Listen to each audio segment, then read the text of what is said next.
I recently went to an art museum, and this is how an artist depicted Lazarus at his resurrection.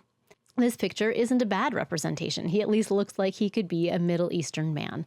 But what if instead he looked more like this or this?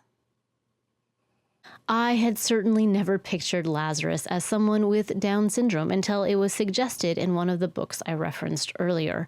But as far as I can see, there's nothing in the story that makes it impossible. In fact, there's one part of the story that might even support that hypothesis.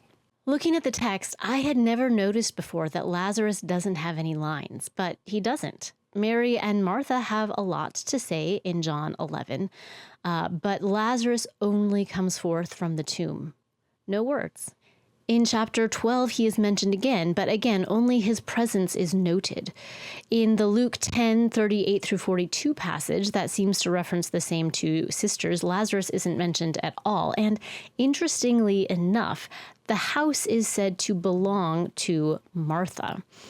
In the culture of the time, if a brother and sister were living together, we would tend to expect that the man owned the house and the woman was under his protection. That doesn't seem to be the case here. This seems to indicate that something unusual was going on. Maybe Lazarus was much younger than his sisters, or maybe he had some sort of disability, like Down syndrome, that made it more necessary for him to continue to live with his sisters instead of having a home of his own. Maybe he had no lines in these stories because he was mainly nonverbal. None of this is conclusive, of course, and I have no wish to force an understanding that might not fit. But for me, for now, this is how I like to imagine Lazarus, a young man with Down syndrome whom Jesus loved and resurrected, joyfully emerging from the grave to hugs from his sisters.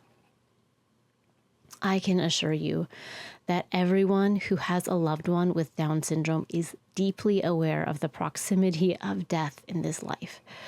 So many friends have needed heart surgeries as babies, and we praise God for medical advances that means that usually ends with a good outcome. Life expectancy for people with Down syndrome has greatly improved with medical advances and increased early interventions and therapies, but there are still always risks. The hope of resurrection is potent.